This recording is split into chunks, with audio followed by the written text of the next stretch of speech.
12 Hells Angels members are gassing up when a child's scream cuts through the desert air. She's not breathing. Please help. A baby girl, barely 8 months old, is dying in a locked car. Her mother won't wake up. The boy is hysterical. These bikers have 17 seconds to decide. Wait for paramedics who are 38 minutes out, or break the law in a way that could destroy them all. The security footage of what happened next would go viral for all the wrong reasons. Until the full truth came out. And when it did, it exposed something about our assumptions and our humanity that will make your blood run cold. Before we dive into this story, I want to know, where are you watching from right now? Drop your city and state in the comments below. This happened in the middle of the Nevada desert, but what these bikers did that day, it could happen anywhere. It could happen in your town. And the truth is, how people reacted to this story says a lot about where we are as a country. So let me know where you're watching from, and let's get into what really happened on that desert highway. The sun hadn't yet cleared the Nevada horizon when Colton's alarm clock broke the silence of the small apartment. 6:15 in the morning. Most 10-year-olds would hit snooze and burrow deeper under the covers. But Colton wasn't most 10-year-olds. He'd stopped being a regular kid the day his father walked out 2 years ago, leaving nothing behind but unpaid bills and a hollow space at the dinner table that nobody talked about anymore. Colton moved through the dim apartment with practiced quiet, careful not to wake his mother. Andrea had worked the late shift at the Silver Star Casino again, dealing blackjack until 3 in the morning to tourists who'd tip her $5 and think they were being generous. She'd be exhausted. She was always exhausted these days, dark circles deepening under her eyes, her hands trembling slightly when she thought no one was watching. In the cramped kitchen, Colton pulled a step stool to the counter and reached for the formula canister on the top shelf.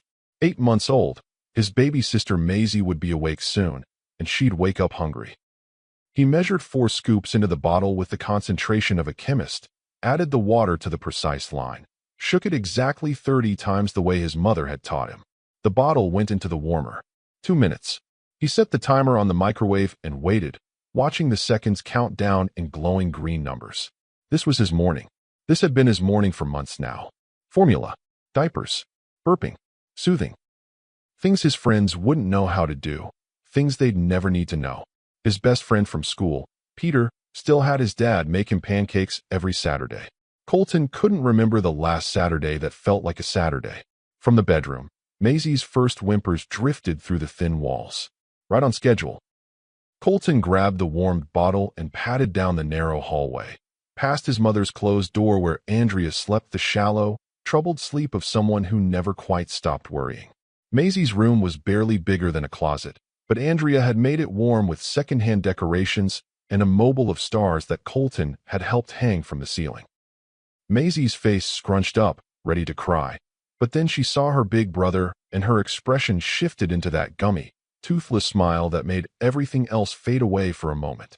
Colton lifted her from the crib with careful hands, supporting her head the way he'd been taught, and settled into the worn rocking chair that creaked with every motion. The bottle found her mouth. Silence returned. Just the two of them in the early morning light, the weight of her in his arms both heavy and impossibly light at the same time. "Good morning, Maisie girl," he whispered, because that's what big brothers do. They show up. They take care of things. They become the man of the house when there's no man left to be one. But Colton didn't know that this morning routine, this quiet moment of normalcy, would be the last one he'd ever have. He didn't know that in less than 3 hours, he'd be making decisions that would fracture his childhood into a before and after he'd spend years trying to reconcile. If you've ever felt the weight of protecting someone you love, of being responsible for a life more fragile than your own, then you understand what was about to be asked of this 10-year-old boy. And the people who would later try to blame him for what happened next don't deserve to win this story. What Colton was about to face would test every ounce of courage he didn't know he had. 60 miles west on Route 50, where the Nevada desert stretches endless and unforgiving under a sky so blue it hurts to look at, 12 Harley-Davidsons rolled in formation like thunder given shape. The loneliest road in America, they call this stretch of asphalt. For 100 miles of nothing but sagebrush, abandoned mining towns, and the kind of silence that makes you hear your own thoughts too clearly. Perfect riding weather for the annual run. At the head of the pack rode Hank, 58 years old with a gray beard that reached mid-chest, and eyes that had seen things in the jungles of Vietnam that he'd never talk about over breakfast. He'd been leading this chapter for 16 years, and if you asked anyone who knew him, they'd tell you about the grandfather who never missed his grandson's baseball games, the man who'd rebuilt 3 homes destroyed by floods, the guy who organized the toy drive every Christmas for kids who'd otherwise wake up to nothing. But if you didn't know Hank, if you only saw the leather cut with the death head patch on his back, the tattoos crawling up his arms, the chrome and steel of his bike, you might cross the street. You might lock your car doors. You might make assumptions about who these men were based on what you'd seen in movies or read in news articles written by people who'd never actually spoken to them. Let's address that right now. These 12 men riding toward Reno with a trailer full of donated toys, stuffed animals, and board games for the children's hospital weren't the villains of anyone's story. Ray, riding 2 positions back from Hank, had spent 15 years as a paramedic before he'd walked away from medicine entirely. Vic, the mechanic who could resurrect any engine no matter how dead, spent his Saturdays teaching underprivileged kids how to fix cars for free. The others, plumbers and construction workers and small business owners, they had families and mortgages and the same struggles as anyone else trying to make it through this life with some dignity intact. They'd been doing this charity run for 11 years straight. Every November, they'd load up and ride to Reno, delivering toys they'd spent months collecting from donation drives across 3 counties. The hospital staff knew them by name. The kids waited for them. But the general public driving past them on the highway only saw the patches, the leather, the stereotype. These men had no idea they were 4 hours away from becoming the most controversial heroes in America. The choice they'd make would divide the nation, spark debates on every news channel, and the security footage capturing it all would be watched 47 million times by people who thought they knew the whole story from a 30-second clip. Ray kept his position in the formation, the desert wind whipping past his helmet, his mind wandering the way it always did on long rides. He joined this chapter 7 years ago, after the worst day of his life had convinced him he was done making life-or-death decisions. He'd walked away from emergency medicine, from the career he'd trained for, from the identity he'd built, because he couldn't trust himself anymore. Not after what happened. Not after he'd followed every protocol, done everything by the book, and still watched his 3-year-old daughter die in his arms while they waited for the ambulance that arrived 4 minutes too late. He swore that day he'd never make another call like that again. He swore he'd never put himself in a position where someone's survival depended on his judgment. In 3 hours, he'd break that promise in a way that would either redeem him or destroy him, and he wouldn't have time to figure out which. But for now, it was just the road, the brotherhood, and the simple purpose of delivering joy to kids who needed it. Sometimes the best moments in life are the ones right before everything changes, when you're still innocent of what's coming, when the road ahead looks clear and the sky is impossibly blue and you have no idea that fate is already counting down the minutes. Andrea had felt it the moment she opened her eyes that morning. The telltale signs she'd been trying to ignore for 3 days now. The persistent thirst that no amount of water could satisfy. The headache pulsing behind her temples like a second heartbeat. The slight tremor in her hands when she reached for the coffee pot. Her vision blurring at the edges, then clearing, then blurring again. She knew exactly what it meant. Her blood sugar was climbing into dangerous territory, and she had no insulin to bring it down. The prescription bottle in the bathroom cabinet had been empty for 11 days. $387 for a month's supply. She'd stared at that number on the pharmacy receipt like it was a prison sentence. $387. The same amount as her electric bill. The same amount she needed to keep the lights on, the refrigerator running, the formula cold for Maisie. The math was brutal and simple. Insulin or electricity. Medicine or food. Her health or her children's immediate survival. It wasn't a choice. It was arithmetic written in desperation. She'd convinced herself she could stretch it, ration what little she had left, make it to her next paycheck in 6 more days. She'd been wrong. But this morning, she had no options. Her sister lived 40 miles east, just outside of Ely, and Andrea had promised to drop the kids off so she could pick up a double shift at the casino. Holiday weekend coming meant good tips, meant rent money, meant maybe finally catching up on the bills that kept piling up like accusations on the kitchen table. She couldn't cancel. She couldn't call in. She needed those tips. Andrea pulled herself together with the kind of willpower that comes from being a single mother with no safety net, no family money, no one to call when everything falls apart. She got herself dressed. She got the kids ready. She strapped Maisie into the car seat while Colton climbed into the back beside his sister, already pulling out a picture book to keep her entertained for the drive. The warning signs intensified the moment she merged onto Route 50. The desert heat was already oppressive even though it was barely 9 in the morning, the kind of dry, punishing heat that made mirages shimmer on the asphalt ahead. Andrea kept both hands on the wheel, her knuckles white, her mouth dry despite the bottle of water she'd been sipping since they left home. Her vision doubled for a moment. She blinked hard. It cleared. She kept driving. 23 miles in, the dizziness hit like a wave. The road tilted. Andrea's hands felt disconnected from her body, like she was controlling them from somewhere far away. Sweat beaded on her forehead despite the air conditioning blasting full strength.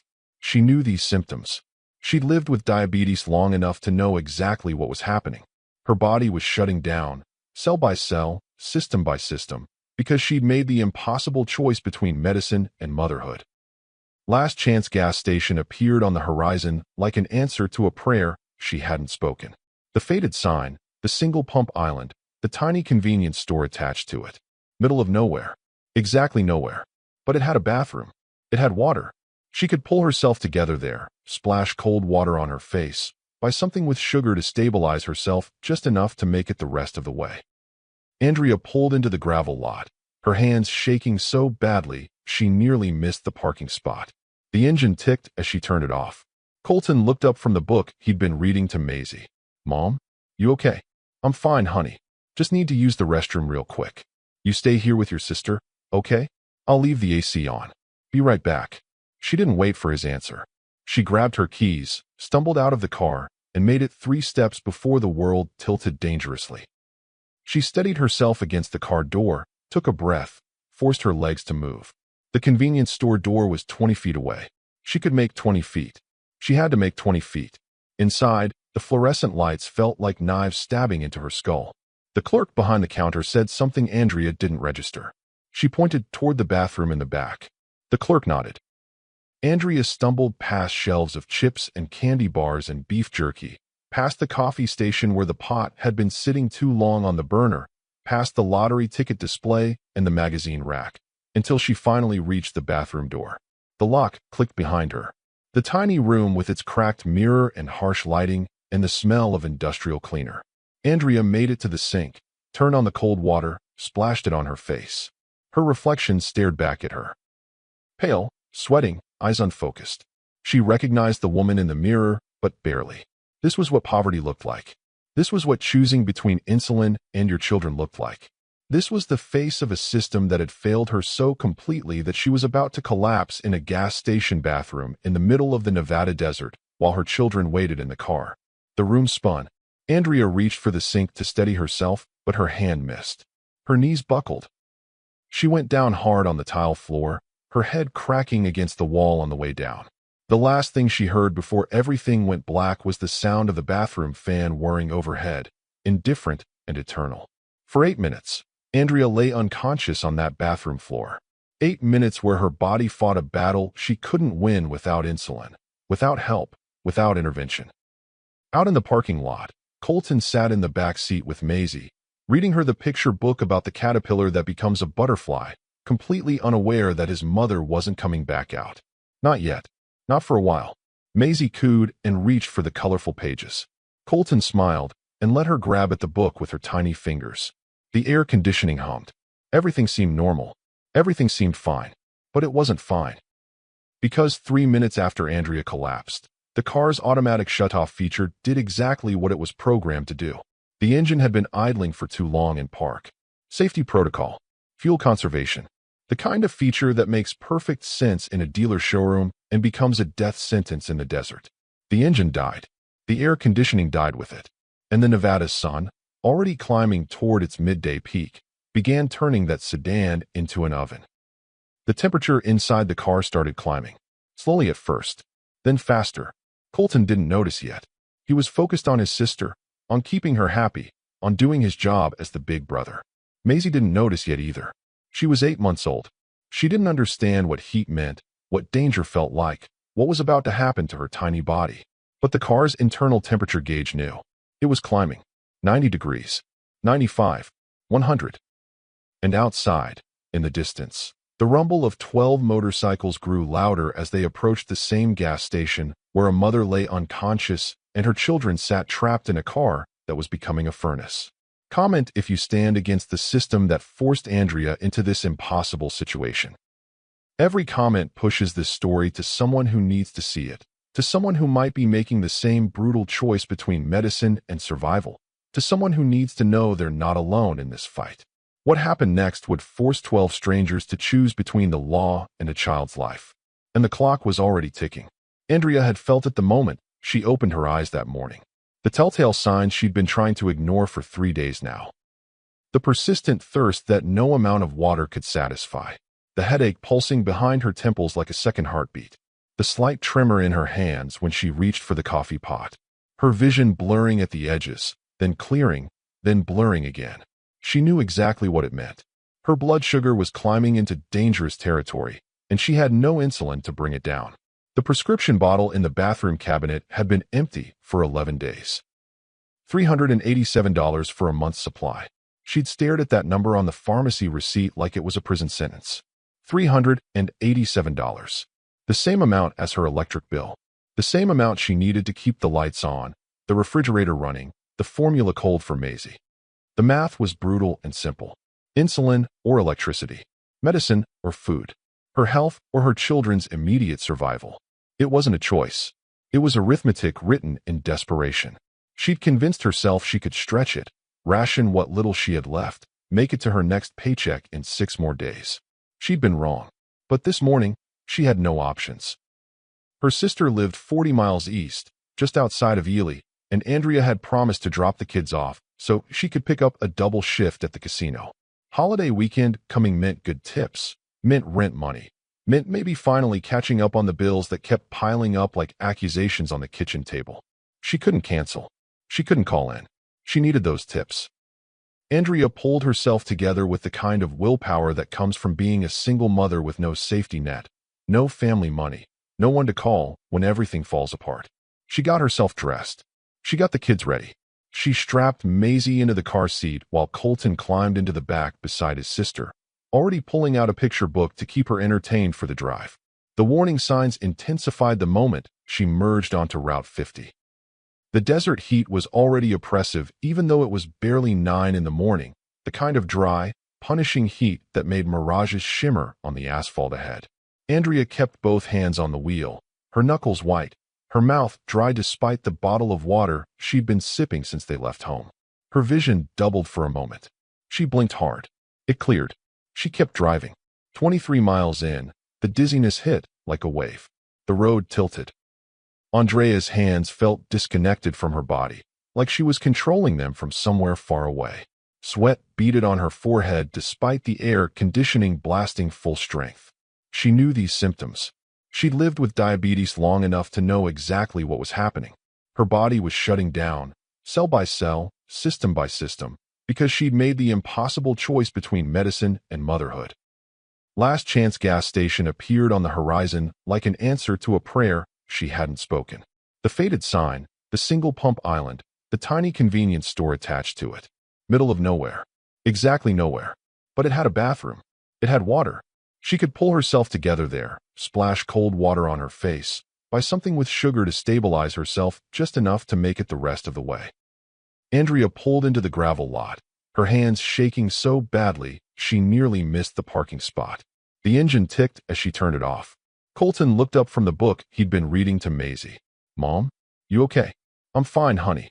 Just need to use the restroom real quick. You stay here with your sister, okay?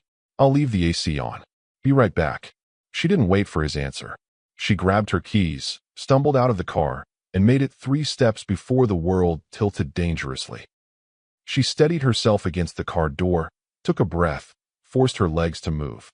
The convenience store door was 20 feet away. She could make 20 feet. She had to make 20 feet.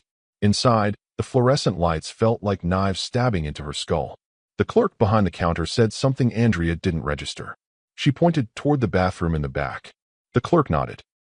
Andrea stumbled past shelves of chips and candy bars and beef jerky, past the coffee station where the pot had been sitting too long on the burner, past the lottery ticket display and the magazine rack, until she finally reached the bathroom door. The lock clicked behind her. The tiny room with its cracked mirror and harsh lighting and the smell of industrial cleaner. Andrea made it to the sink, turned on the cold water, splashed it on her face. Her reflection stared back at her. Pale, sweating, eyes unfocused. She recognized the woman in the mirror, but barely. This was what poverty looked like. This was what choosing between insulin and your children looked like. This was the face of a system that had failed her so completely that she was about to collapse in a gas station bathroom in the middle of the Nevada desert while her children waited in the car. The room spun. Andrea reached for the sink to steady herself, but her hand missed. Her knees buckled. She went down hard on the tile floor, her head cracking against the wall on the way down. The last thing she heard before everything went black was the sound of the bathroom fan whirring overhead, indifferent and eternal. For 8 minutes, Andrea lay unconscious on that bathroom floor. 8 minutes where her body fought a battle she couldn't win without insulin, without help, without intervention. Out in the parking lot, Colton sat in the back seat with Maisie, reading her the picture book about the caterpillar that becomes a butterfly, completely unaware that his mother wasn't coming back out. Not yet. Not for a while. Maisie cooed and reached for the colorful pages. Colton smiled and let her grab at the book with her tiny fingers. The air conditioning hummed. Everything seemed normal. Everything seemed fine. But it wasn't fine. Because 3 minutes after Andrea collapsed, the car's automatic shutoff feature did exactly what it was programmed to do. The engine had been idling for too long in park. Safety protocol. Fuel conservation. The kind of feature that makes perfect sense in a dealer showroom and becomes a death sentence in the desert. The engine died. The air conditioning died with it. And the Nevada sun, already climbing toward its midday peak, began turning that sedan into an oven. The temperature inside the car started climbing. Slowly at first, then faster. Colton didn't notice yet. He was focused on his sister, on keeping her happy, on doing his job as the big brother. Maisie didn't notice yet either. She was 8 months old. She didn't understand what heat meant, what danger felt like, what was about to happen to her tiny body. But the car's internal temperature gauge knew. It was climbing. 90 degrees. 95. 100. And outside, in the distance, the rumble of 12 motorcycles grew louder as they approached the same gas station where a mother lay unconscious and her children sat trapped in a car that was becoming a furnace. Comment if you stand against the system that forced Andrea into this impossible situation. Every comment pushes this story to someone who needs to see it, to someone who might be making the same brutal choice between medicine and survival, to someone who needs to know they're not alone in this fight. What happened next would force 12 strangers to choose between the law and a child's life. And the clock was already ticking. Colton turned the page of the picture book, and that's when he saw it. Maisie's face had changed color. Not the healthy pink he'd seen just minutes ago. Something else. Something wrong. A grayish tint to her skin. Her lips looked strange. Too pale. Almost blue at the edges. Maisie. She didn't respond. Didn't coo. Didn't reach for the book like she always did. Her eyes were half closed, unfocused, staring at nothing. Her chest was moving but barely. These shallow little breaths that didn't seem like enough. Panic seized Colton's throat. He dropped the book and reached over to touch her cheek. Her skin was burning hot. Hotter than bath water. Hotter than anything he'd ever felt. He shook her car seat gently. Maisie, wake up. Come on. Maisie girl, wake up. Nothing. Her head lolled to the side. Those tiny breaths getting smaller. Getting further apart. Her lips definitely blue now. Definitely wrong. Everything was wrong. Colton's hands went to the door handle. He pulled. Locked. He tried the other door. Locked. Child safety locks. The feature that kept toddlers safe was now keeping him trapped. His mother had the keys. His mother who should have been back by now. His mother who'd said she'd be right back, but it had been too long, way too long, and Maisie wasn't breathing right, and he couldn't get out. He pounded on the window with both fists. Mom. Mom. His voice cracked, high and desperate. He pressed his face against the glass, looking toward the gas station. Where was she? Why wasn't she coming? Mom. Something's wrong with Maisie. Mom. The heat inside the car was suffocating. Colton hadn't noticed it before, but now he felt it. the air thick and heavy and wrong, like breathing soup. Sweat poured down his face. His shirt stuck to his back. And Maisie was so hot. Too hot. Not moving enough. That's when Colton heard them. The deep rumble of engines. He turned his head and saw them pulling into the gas station. 12 motorcycles. Big ones. Men in leather with beards and tattoos and patches on their backs. The kind of men his mother had told him to stay away from. Dangerous men. Scary men. But Maisie's lips were blue. Maisie wasn't breathing right. And his mother wasn't coming, and the doors were locked, and he was 10 years old, and his baby sister was dying in front of him, and those men were the only people here. The only people anywhere. The only chance. Colton didn't think. Thinking was for people who had time, and he didn't have time. He climbed over the seat, squeezed through the small gap, where his mother had left the driver's window cracked an inch for air circulation, pushing and scraping and not caring that it hurt, not caring about anything except getting to those men, getting help, saving his sister. He fell out of the window and hit the gravel hard, scrambled to his feet, started running. His legs felt like they belonged to someone else, pumping across the parking lot toward the massive motorcycles, toward the wall of leather and chrome and men who looked like they could break him in half. Help! The word tore out of his throat. Please help. The nearest biker turned. They all turned. 12 pairs of eyes on this skinny kid running at them with tears streaming down his face and terror in his eyes. Colton reached them and the words exploded out. My baby sister isn't breathing. She's in the car and I can't get to her, and my mom's not coming and she's not breathing. Please, you have to help, please. Hank, the one in front with the gray beard, went rigid. His eyes snapped to the sedan across the parking lot. Colton saw something shift in that man's face. Recognition. Understanding. Decision. In 17 seconds, Hank would make a choice that would save a life and potentially destroy 12 others. The law was crystal clear. Breaking into someone's vehicle was a crime. Property destruction. The Hells Angels were already watched, already suspected, already one wrong move away from being arrested. Every man there knew it. They'd all had run-ins with law enforcement. They all knew how this would look. A bunch of bikers smashing into a car. The optics were terrible. The legal consequences were real. What they were about to do was illegal. But the alternative was watching a baby die while they stood there and did nothing.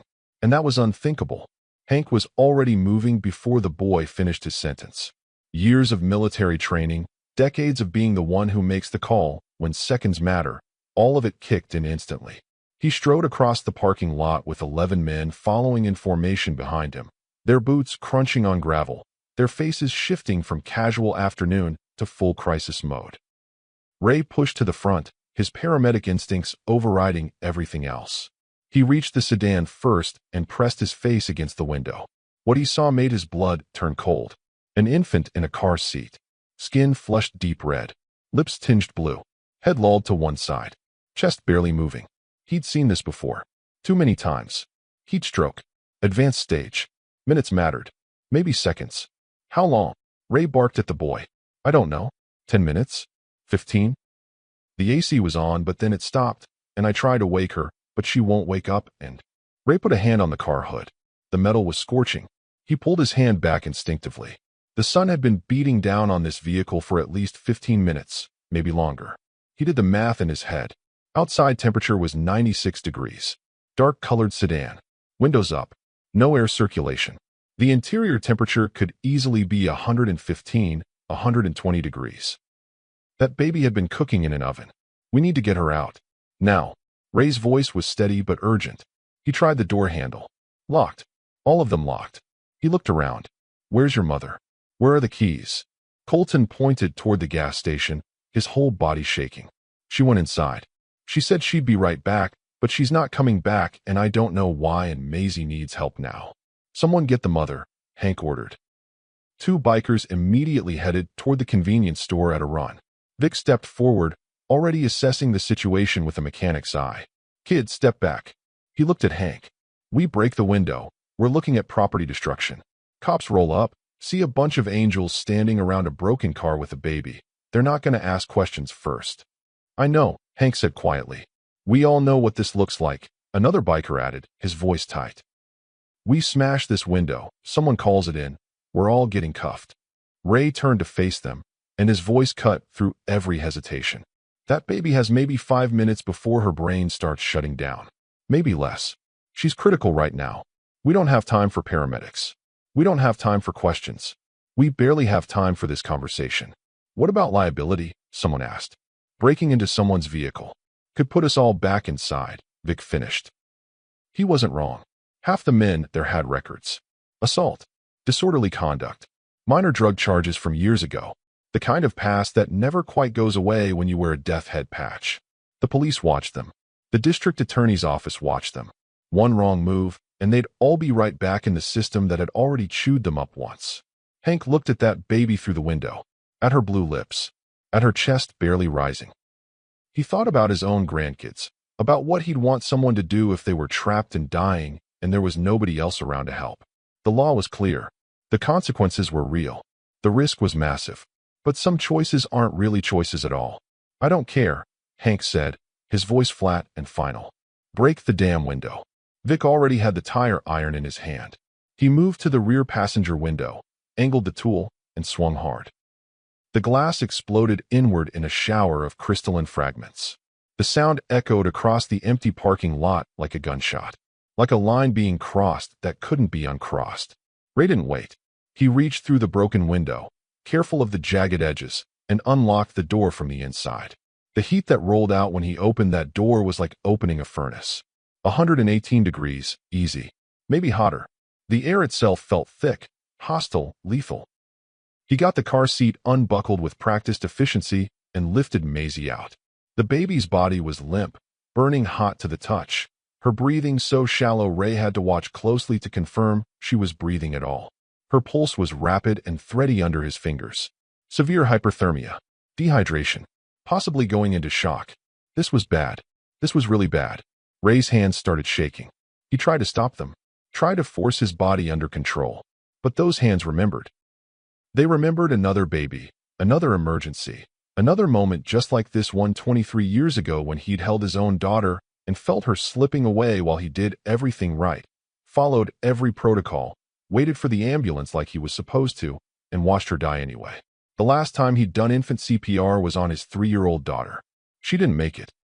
He'd quit medicine that same day, walked away from emergency work forever, swore he'd never put himself in that position again. Never make another life or death call. Never be the one responsible. But here he was, holding someone else's dying baby, with no ambulance coming, no hospital nearby, just him and his training and the ghost of every mistake he'd ever made. Get her on the ground, Ray said, his voice steadier than his hands. Someone call 911. Someone else get me cold water, ice if they have it, towels, anything. He laid Maisie down on the gravel in the shade of the building, tilted her head back, checked her airway, started rescue breathing. 2 gentle puffs. Watched her chest rise. Barely. Not enough. The world narrowed to just this. Just the rhythm. Just the procedure. Just keeping this baby alive long enough for her body to fight back. But saving Maisie was only the first problem. The second problem was worse. And it was unconscious on a bathroom floor with no one looking for her. What the bikers discovered next would turn this rescue into something far more complicated than any of them could have imagined. If you believe doing the right thing matters more than following every rule, if you believe that some laws need to be broken when a child's life hangs in the balance, then you need to make your voice heard. The prosecutor who tried to charge these men with a crime needs to hear from every single person who understands that morality and legality aren't always the same thing. Because what happened next would test that principle in ways nobody saw coming. Ray was on the 4th round of rescue breaths when Colton's voice cut through the controlled chaos, high and desperate and breaking apart at the edges. My mom's still inside. She went to the bathroom and she never came back out. One of the bikers who'd gone to find the mother came jogging back across the parking lot, his face grim. Clerk says a woman went into the bathroom 20 minutes ago. Door's locked. She's not answering. Hank's head snapped up. 20 minutes. The same 20 minutes this baby had been cooking in a sealed car. The same 20 minutes a 10-year-old boy had been trying to save his sister alone. This wasn't adding up. Something was very wrong. Vic, stay with Ray. Rest of you with me. 4 bikers moved as one unit toward the gas station entrance. The clerk behind the counter, a kid who couldn't have been more than 19, pointed toward the back with a shaking hand. The bathroom door was closed, The little occupied indicator locked into place. Hank pounded on the door with the side of his fist. "Ma'am? You all right in there?" "Nothing." He pounded harder. "Ma'am, your kids need you out here. We need you to open this door." Silence. The kind of silence that makes your stomach drop. "We're coming in," Hank announced to no one and everyone. He nodded at the biker next to him, a guy named Frank who'd done construction for 30 years. Frank didn't hesitate. One solid kick and the cheap door frame splintered, the lock giving way, the door swinging inward. Andrea was on the floor, crumpled against the wall, her skin pale and clammy, her breathing shallow and wrong. One of the bikers dropped to his knees beside her, checking for a pulse. "She's alive.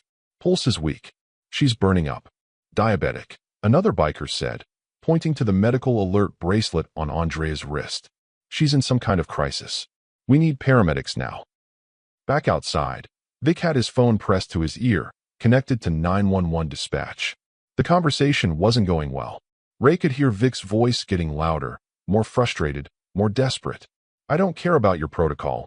We have an infant in critical condition from heat exposure and an adult female unconscious, possible diabetic emergency. We need ambulances now." A pause. Vic's jaw clenched. "What do you mean 38 minutes? We're on Route 50 at Last Chance gas station, and this baby doesn't have 38 minutes. 38 minutes.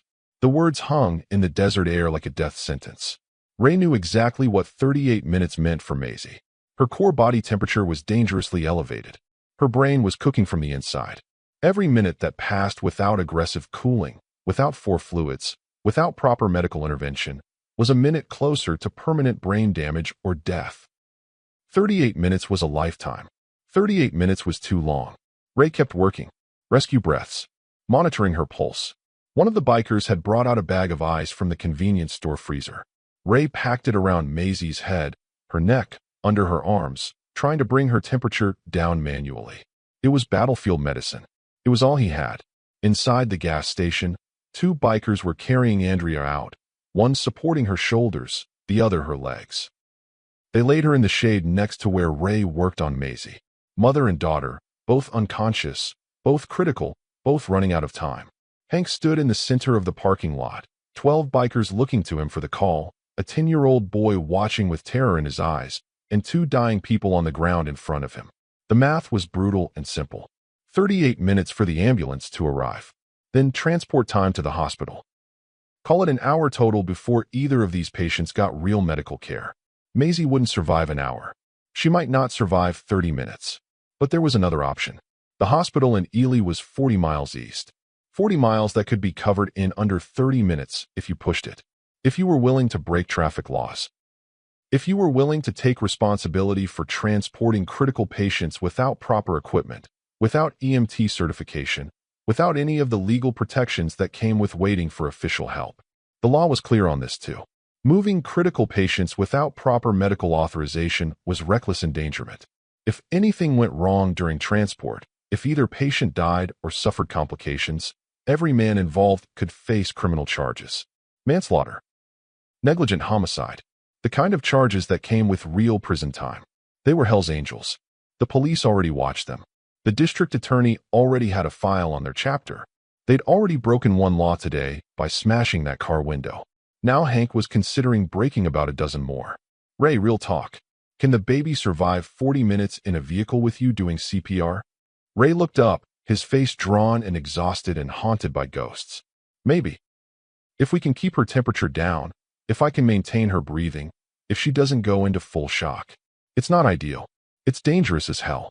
But it's better odds than waiting 38 minutes for an ambulance that'll then take another 20 minutes to transport. And the mother? Diabetic coma. She needs glucose for, probably insulin, monitoring. Moving her is risky, but leaving her unconscious for another hour could be just as bad." Hank looked at his brothers. At men who'd ridden with him for years, who'd trusted his judgment through bar fights and legal troubles and personal disasters. Men with families waiting at home. Men with parole officers and probation requirements. Men who could lose everything if this went wrong. "We transport them ourselves," Hank said. His voice was steady, final, the voice of a man who'd made harder calls in jungles on the other side of the world. "We get them to that hospital in Ely. We do it fast, and we do it now." What Hank decided to do next would make perfect sense to any parent, to anyone who'd ever loved someone enough to risk everything for their survival. And it would make absolutely no sense to the law. In 60 seconds, 12 bikers would become outlaws in a way that had nothing to do with patches or reputation or stereotype. They'd become outlaws because they chose life over protocol, humanity over procedure, moral imperative over legal consequence. And the gas station security camera mounted above the front entrance would capture every single frame. Every moment of the window being smashed.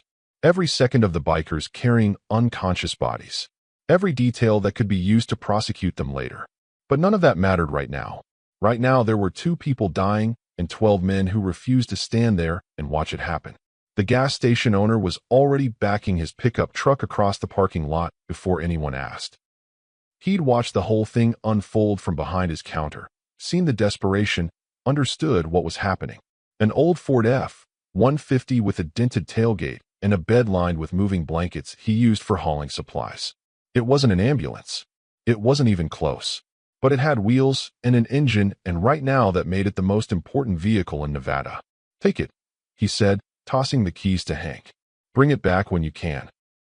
Ray climbed into the truck bed first, kneeling on the blankets. 2 other bikers carefully lifted Maisie up to him. She was still unresponsive, still burning with fever, her tiny chest rising and falling in rhythm with Ray's rescue breaths. He positioned her carefully, maintaining her airway, one hand supporting her head. The ice they'd packed around her was already melting in the heat, turning the blankets damp. Andrea came next, lifted by 4 sets of hands and laid beside her daughter. Still unconscious, still barely breathing, mother and child, both hovering in that terrible space between alive and not alive, both dependent on strangers who had every reason to walk away and no reason to stay except that walking away wasn't something these men knew how to do. Another biker climbed into the bed with Ray. His name was Dex, former Army medic, and his hands moved with the same practiced efficiency as Ray's. Between them, they had maybe 30 years of emergency experience. It would have to be enough. Hank took the driver's seat. Vic rode shotgun, his phone already dialing the hospital in Ely, explaining the situation to an ER nurse who probably thought this was some kind of prank until Vic's voice cut through with enough raw urgency that she stopped questioning and started preparing. "We're coming in hot with 2 critical patients. Infant female, severe heat stroke, unresponsive. Adult female, diabetic emergency, unconscious. ETA 25 minutes. Have your team ready." The motorcycles formed up around the truck without being told. 6 in front, 6 behind. A convoy of chrome and leather in defiance. Engines roaring to life in a chorus that echoed off the empty desert. Colton climbed into the truck cab between Hank and Vic, his small body shaking, his eyes locked on his sister in the bed behind them. They pulled onto Route 50 and Hank buried the accelerator. The speedometer climbed. 60, 70, 80. The legal limit was 70. They blew past it without hesitation. 85, 90, 95 miles per hour on a 2-lane highway through the desert. A pickup truck with 2 dying people in the back and 12 Harleys running escort like this was a presidential motorcade. Like these lives mattered more than traffic laws, more than posted limits, more than the consequences waiting at the end of this road. In the truck bed, Ray worked, breath after breath into Maisie's small mouth, checking her pulse every 30 seconds, monitoring the color of her lips, watching for any sign of improvement or decline. The wind roared around them at 95 miles per hour, hot and harsh and relentless. The sun beat down. Ray's arms ached. His back screamed from the awkward position. He didn't care. He'd quit medicine 23 years ago because he couldn't save his own daughter. Today he'd save someone else's or die trying. Dex monitored Andrea, checking her vitals, keeping her positioned so she wouldn't aspirate if she vomited, doing everything possible with nothing but his hands and his training and his refusal to let another person die on his watch. The desert blurred past. Empty highway, distant mountains, sky so blue it looked painted. And this convoy of outlaws racing toward redemption or ruin, impossible to know which.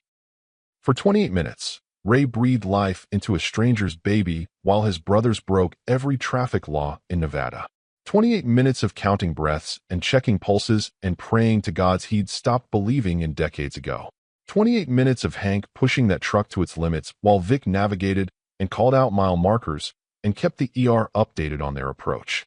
At mile marker 47, the highway patrol spotted them.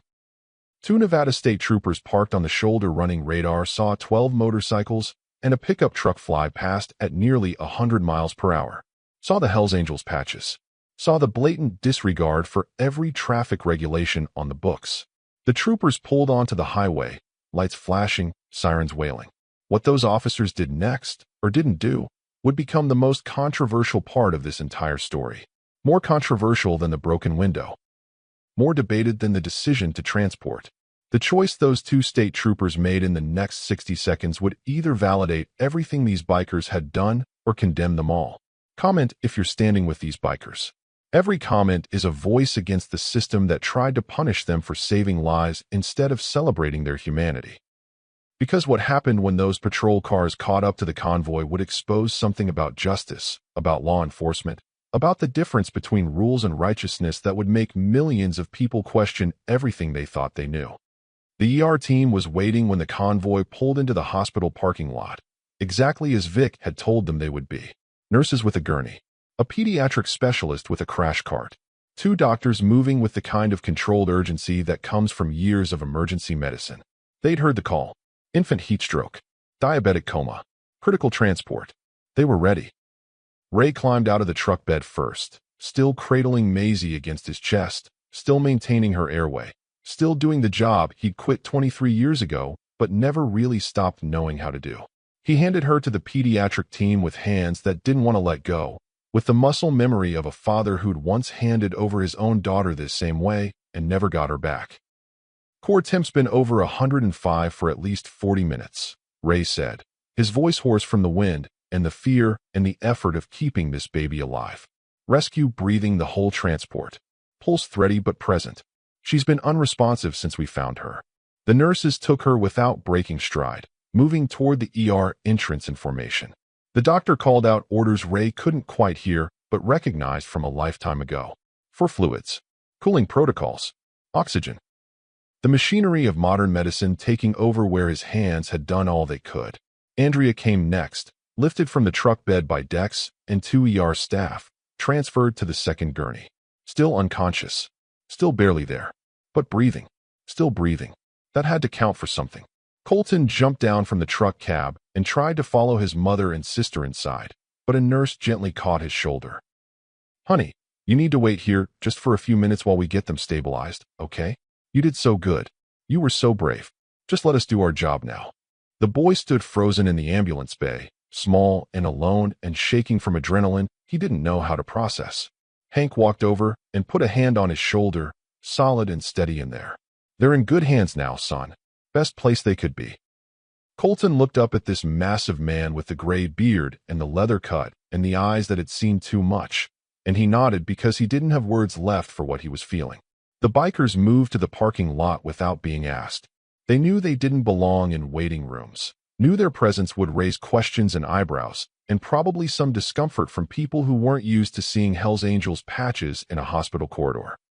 So they waited outside by their bikes, leaning against chrome and steel, saying nothing because there was nothing to say.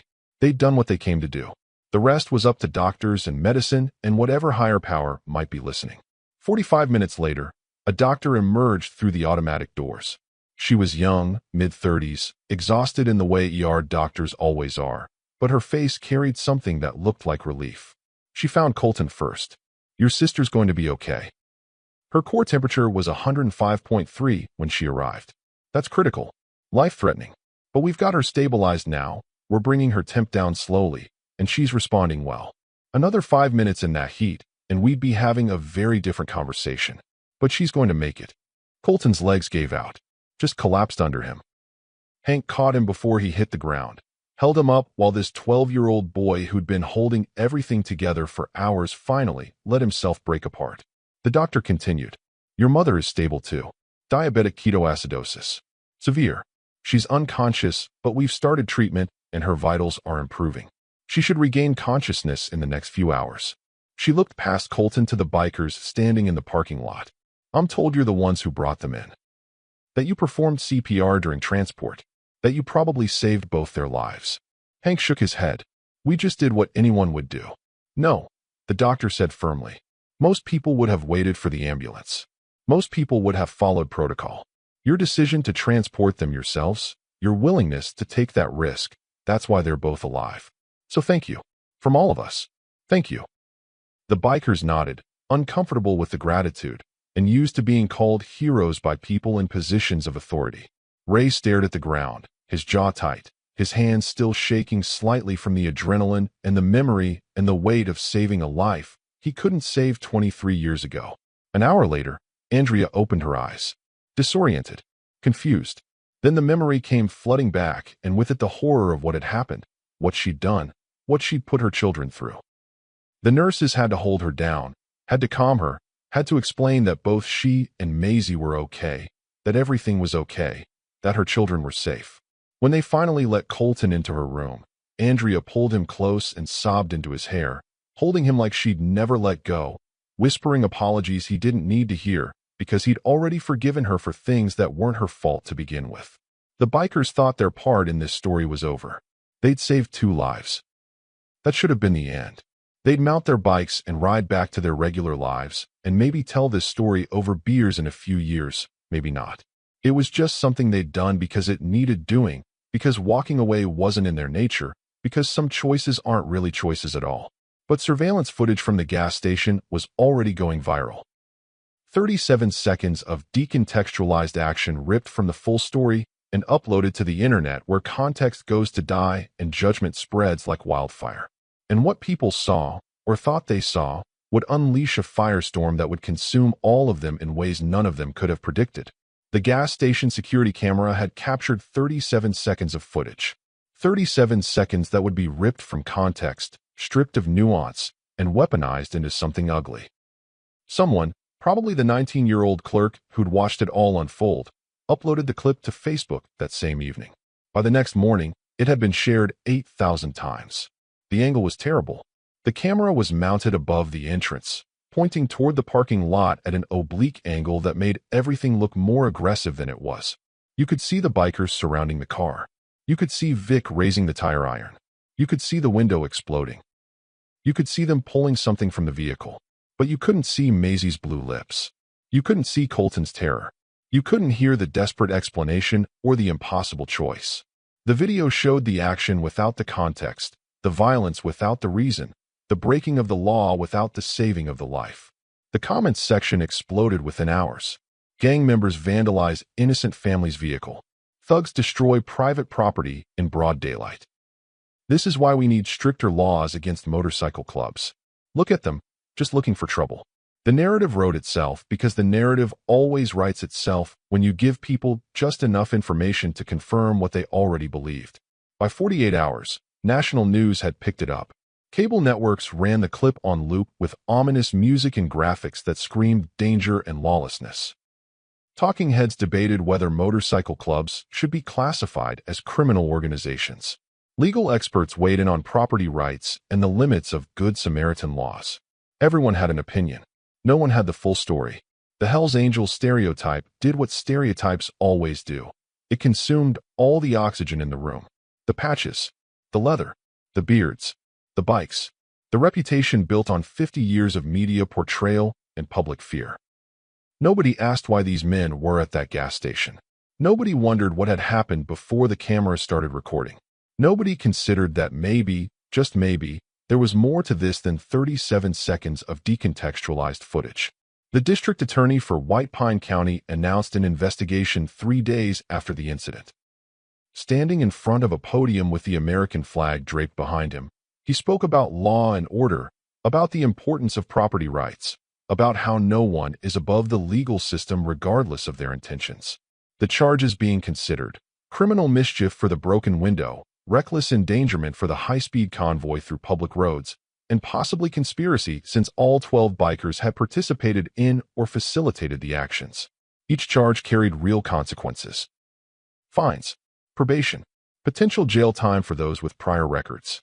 The legal machinery was grinding into motion, indifferent to context, blind to humanity, concerned only with the letter of the law that had been broken in broad daylight and captured on video for the world to see. But there was something the viral video didn't show, something even the bikers didn't know. The gas station owner who'd volunteered his truck, who'd handed over his keys without hesitation, who'd watched 12 strangers risk everything for two people they'd never met. He'd made a phone call before that convoy pulled out of his parking lot. Not to 911, not to the police, to someone else. Someone with a camera and a conscience and access to the full security system that had multiple angles the public hadn't seen yet. And that phone call was about to change everything. The backlash was swift and brutal, but it wasn't aimed where you'd expect. Death threats started flooding Andrea's Facebook page within 72 hours of the video going viral. How dare you leave your children in a locked car? What kind of mother abandons her baby? You should have your kids taken away. You're the criminal here, not those bikers. The cruelty was breathtaking in its speed and its certainty. The way the internet always is when it finds a target and decides who deserves destruction. Andrea, barely recovered from her diabetic emergency, lying in a hospital bed with 4 lines still in her arms, opened her phone to discover she'd been convicted by millions of strangers who knew nothing about insulin costs or impossible choices or what it means to be so poor that your body becomes a luxury you can't afford. The court of public opinion had made its verdict. Andrea was a bad mother. The bikers were dangerous criminals. The story was simple. The villains were clear. Everyone could go back to their lives feeling certain about who deserved judgment and who deserved sympathy. But they didn't know the whole truth. No one did. Not yet. If you can't stand watching people being judged, condemned, and attacked without anyone bothering to learn the full story, then you need to make your voice heard. Hit subscribe. Because the trolls who sent death threats to a woman fighting for her life need to hear from every person who understands that context matters, that poverty is violence, that desperation looks different when you're drowning in it. What was about to come out would flip this entire narrative on its head. And the people who'd been so certain about their judgments were about to learn a lesson about assumptions that would haunt them for years. The local news station out of Ely sent a reporter to the hospital 5 days after the incident. Her name was Jessica Torres, and she'd been covering Nevada stories for 12 years, long enough to know when something didn't add up. The viral video bothered her. The rush to judgment bothered her. The missing pieces bothered her. So she showed up at Andrea's hospital room with a camera crew and asked a simple question. What really happened that day? Andrea sat propped up in the hospital bed, still pale, still recovering, but steady enough to finally tell her story. And when she spoke, her voice carried the weight of every impossible choice she'd been forced to make. I have type 1 diabetes, Andrea said, looking directly into the camera. I was diagnosed 4 years ago. The insulin I need to survive costs $387 a month. I work 52 hours a week dealing blackjack at the Silver Star Casino. I make $11 an hour plus tips. After rent, after utilities, after food for my kids, after childcare, I had to choose. Insulin or groceries. Medicine or keeping the lights on. My life or my children's immediate needs. She paused, her hands trembling slightly, the 4-line in her arm catching the fluorescent light. I'd been rationing my insulin for 2 months, stretching a 30-day supply into 60 days. I knew it was dangerous. I knew I was playing with fire. But what was I supposed to do? Let my kids go hungry? Get evicted? There's no good choice when you're poor. There's only choosing which disaster to postpone. The interview ran that night. 6 minutes of Andrea explaining the arithmetic of poverty, the brutal calculus that millions of Americans face every single day, the impossible math where your body becomes expendable because keeping your children alive is all that matters. She wasn't making excuses. She was explaining reality. And reality, as it turned out, was far more complicated than a 37-second video clip. But the real turning point came from the gas station owner. His name was Frank Castellano, 63 years old, retired Air Force, a man who'd seen enough in his life to recognize heroism when it was happening in his parking lot.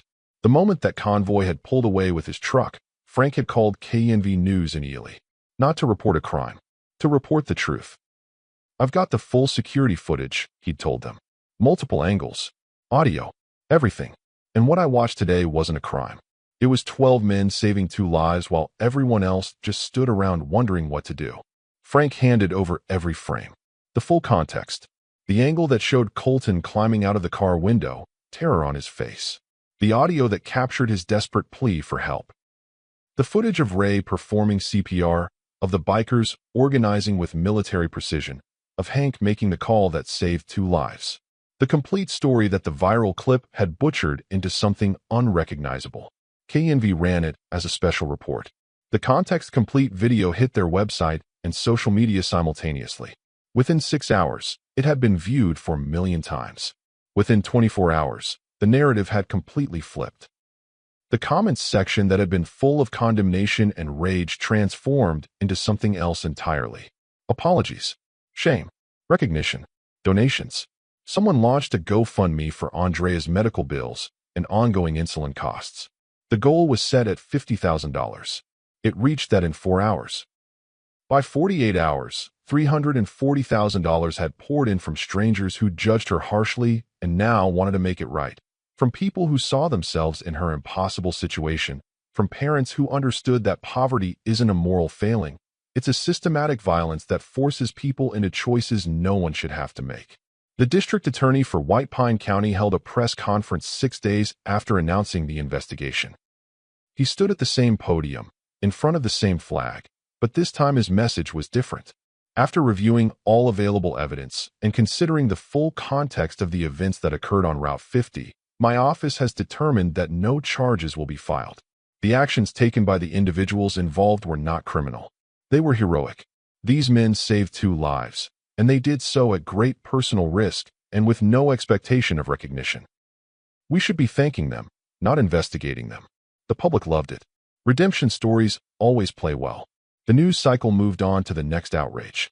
The social media feeds filled with praise for the bikers and sympathy for Andrea. Everyone felt good about themselves for getting on the right side of the story eventually, even if it took a week and complete video evidence to get them there. But for Ray, the biker who'd breathed life into Maisie's tiny body for 28 minutes at 95 miles per hour, the praise felt hollow. Because 23 years ago, he'd faced an identical moment.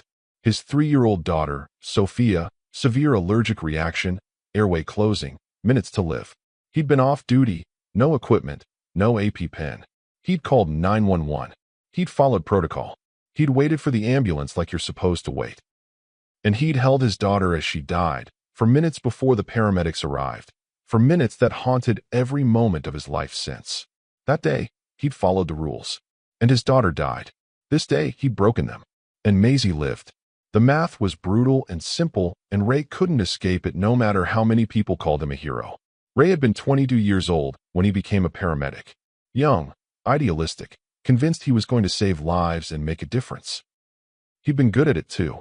Calm under pressure. Quick thinking. The kind of medic other medics wanted on their shift. For 15 years, he'd run calls, worked traumas, pulled people back from the edge.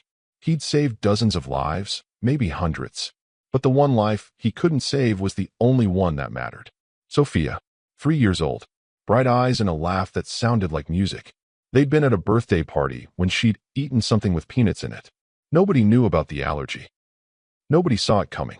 Her throat had started closing within minutes. Ray had recognized the signs immediately, the anaphylaxis taking hold, her airway constricting, time measured in seconds. He'd been off duty. No jump bag. No AP pen. Just a father watching his daughter die and a paramedic who knew exactly what was happening and exactly how powerless he was to stop it. He'd called 911, followed protocol, given them the address, started basic life support with nothing but his hands. And he'd waited 6 minutes for the ambulance. 6 minutes that felt like 6 hours. Sophia had stopped breathing at minute 4. Her heart had stopped at minute 5.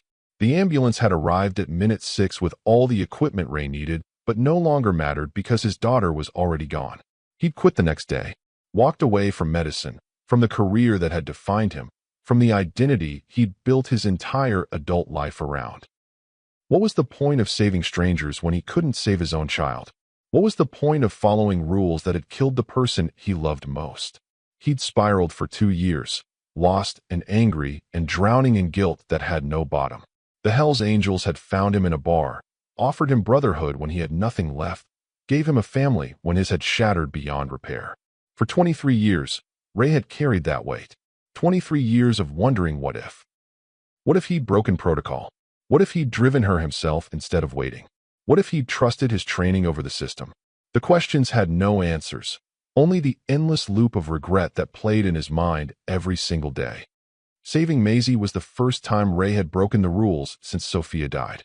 The first time he'd chosen action over protocol, humanity over procedure, the life in front of him over the regulations designed to protect everyone except the person dying. And Maisie had lived. The parallel was impossible to ignore and impossible to process. The day before the bikers were scheduled to leave Ely, Ray went back to the hospital. He told himself he just wanted to check on the patient, make sure she was stable, close the loop on the call. But that wasn't why he went. He went because he needed to see her alive. He needed proof that breaking the rules could lead to something other than death and devastation. He needed redemption he didn't know how to ask for. Andrea was in the room when Ray walked in, holding Maisie, who was awake now, pink-cheeked, alert, completely unaware of how close she'd come to not existing anymore. Andrea looked up and recognized him immediately. "You're the one who saved her." Ray stood in the doorway, suddenly uncertain, his hands shoved deep in his pockets. "Just did what needed doing." Andrea's eyes filled with tears. "Thank you for not following the rules." That's when Ray broke. 23 years of holding it together, of burying the grief, of pretending he'd moved on, all of it crumbled in that hospital room. The tears came hard and fast, and he couldn't stop them, didn't try to stop them. "I should have learned that 23 years ago," he whispered, his voice cracking apart. "I should have broken the rules when it mattered." 3 months later, Ray would receive a letter in the mail. 10-year-old handwriting, careful and deliberate, spelling mistakes included. Colton had written to thank the man who saved his sister, to tell him he was a hero, to say things that would bring Ray to his knees in his kitchen, crying over words written by a child who had no idea what those words meant to a broken man trying to forgive himself. Ray carries that letter in his wallet to this day, right next to a photo of Sophia that he's carried for 23 years. 2 children, 2 moments. One that taught him the cost of following rules. One that taught him the power of breaking them. 2 years have passed since that day on Route 50. Maisie is a healthy, thriving toddler now, running around with the boundless energy of a child who has no memory of almost dying in a desert parking lot. She laughs easily, loves strawberries, and has started calling Ray Uncle Ray because he shows up to every birthday party without fail. Andrea works full-time now at a medical supply company with full benefits and health insurance that covers her insulin without forcing her to choose between medicine and feeding her children.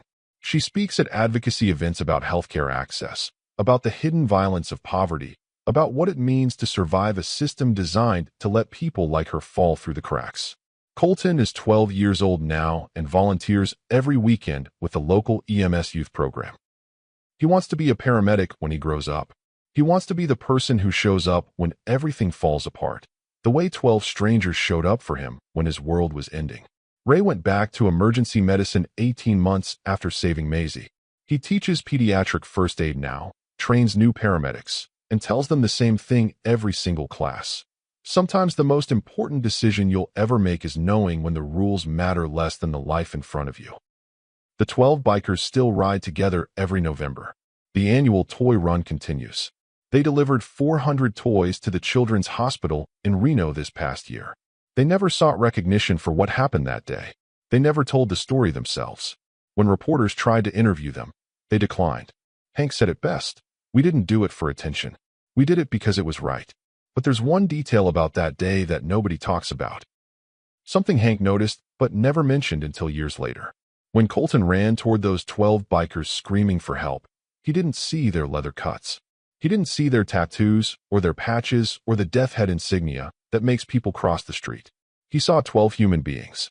And maybe that's the real lesson here.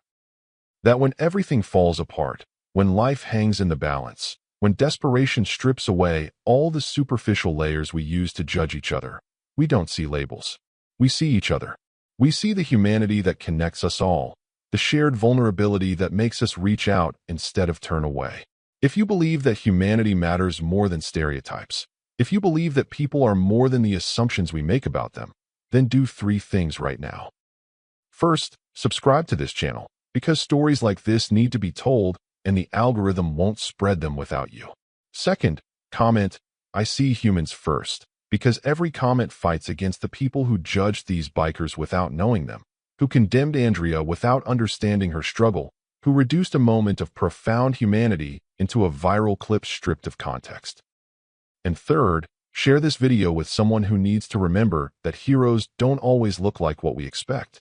They look like 12 bikers who broke the law to save 2 lives. They look like a 10-year-old boy who ran towards strangers when he had no other choice. They look like a gas station owner who gave away his truck. They look like a mother who survived impossible choices. The world tried to make these bikers into villains. Your engagement proves they're wrong. Be the person who stands up when it matters.